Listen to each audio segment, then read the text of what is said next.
राष्ट्रीय लोकदल के अध्यक्ष जयंत चौधरी ने साफ कर दिया है कि वो एनडीए के साथ 2024 का लोकसभा चुनाव नहीं लड़ेंगे और इसके बाद राष्ट्रीय लोकदल ने अपनी तैयारियां तेज कर दी हैं। हमारे साथ राष्ट्रीय महासचिव त्रिलोक त्यागी जी हैं। त्यागी जी, सबसे पहले ये जानना चाहेंगे कि क्या पूरा सम्मेलन की शुरुआत होने जा रही है जिसके लिए प्रेस कॉन्फ्रेंस की है? देखिए, ऐसा है कि आज देश में सबसे बड़ी ज़रूरत भाईचारे की है। दो तीन समस्याएं हैं।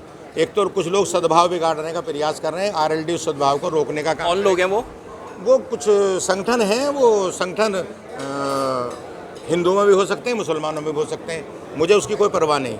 अगर कोई मुस्लिम संगठन सब बिगाड़ेगा और अगर मुसलमान का हिंदुओं पर हमला करेंगे तो हम हिंदुओं के साथ खड़े हो जाएंगे। अगर हिंदू संगठन मुसलमानों पर हमला करेंगे तो हम उनके साथ खड़े हो जाएंगे। जो भी सद्भावना बिगाड़ेगा हम उसके खिलाफ हैं। और सद्भावना बनाने के लिए मेरठ से हम एक शुरुआत कर रहे हैं और उसकी शुरुआत जयंत चौधरी रहेंगे। वो सम्मेलन हम सितंबर में करेंगे, डेट बता देंगे। अब तो ये तो साफ हो चुका है कि ये एनडीए के साथ तो जानेंगे नहीं है, तो अब क्या बंटवारे, सीट बंटवारे को लेकर कुछ अभी तक? सीट बंटवारे पे अभी कोई बात ही नहीं हो रही है। सीट बंटवारे की अभी कोई चर्चा ही नहीं है। अभी तो बॉम्बे में मीटिंग होगी, अभी घोषणा पत्र होना है, एक कमेटी बननी है। जो जयंत चौधरी ने पहले भी एक प्रस्ताव रखा था 11 आदमियों का, वो एक प्रस्ताव होगा, उसमें उस पर चर्चा होगी। अभी और बैठक होंगी, हो सकता है ममता जी अगली बैठक कलकत्ता में बुला लें। चुनाव अप्रैल में वोट पड़ेगा, अभी बहुत लंबा समय है। अच्छा, विधानसभा चुनाव में एक खामी देखने को मिली थी आरएलडी के लिए।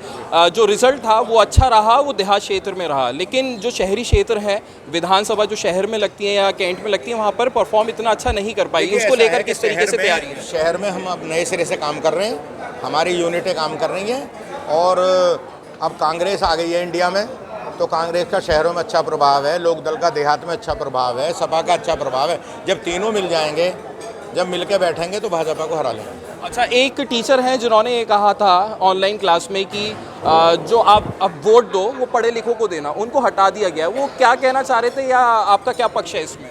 देखिए, ऐसा है, लोकतंत्र में कोई चुनाव लड़ने के लिए, वोट देने के लिए पढ़ाई लिखाई की तो कोई बात नहीं है। और भारतीय जनता पार्टी तो मंद बुद्धि और कुंद बुद्धि के लोगों की पार्टी है। इनकी बुद्धि भी मंद है और कुंद भी है। जो धर्म का नफरत फैलाते हों, जातियों की नफरत फैलाते हों, मैं उन्हें कुंद बुद्धि बोलता हूँ। और इसलिए ये जो कहना, टीचर कह रहा है भाई पढ़े लिखे को वोट दो, उसकी अपनी राय हो सकती है। पढ़े लिखे का मतलब समझदार से मतलब है। अब पता नहीं क्यों से हटाए, मुझे उसकी जानकारी नहीं। आज कितने लोगों की ज्वाइनिंग करवाई है? आज सैकड़ों लोग ज्वाइन किए। हमारे ये हैं साजिब रिजवी साहब हैं, जो ये सरदने के रहने वाले हैं, वहाँ से चुनाव लड़े हैं, बसपा से थे। अभी प्रधान जी हैं, क्या नाम प्रधान जी का? अख्तर प्रधान जी हैं, वो उन्होंने ज्वाइन किया है। ये तो नाम तो याद रखने से, ये तो चलिए मैं इनसे ही बात कर लेता हूँ। नहीं, ऐसा है, नाम मेरे नहीं, ये आज 200 लोग ज्वाइन करे हैं और नेता लोग हैं। और मैं तो असली मेरा काम ज्वाइन कराना भी और सद्भावना बढ़ाना है। मैं हनुमान जी जो संकट मोचक हैं उनका प्रचार करना आया हूँ। हनुमान जी संकट नहीं देते हैं।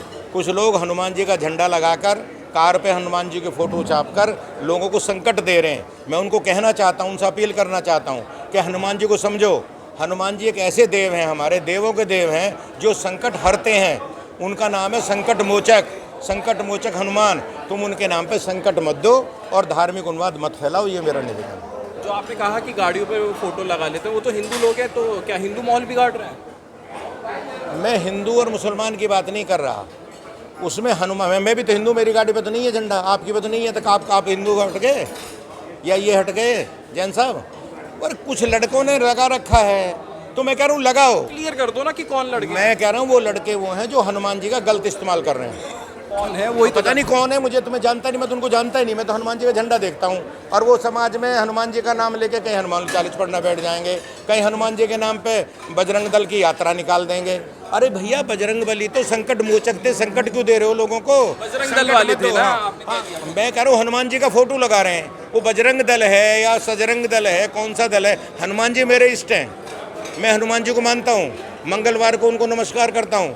पर मैं हनुमान जी से प्रार्थना करता हूँ कि हनुमान जी संकट मोचक बनो हैं, संकट हरो। संकट देने का काम हनुमान जी का नहीं है। जो संकट दे रहे हैं वो हनुमान भक्त नहीं हो सकते। ये मैं आपके चैनल से कह रहा हूँ। बहुत बहुत शुक्रिया।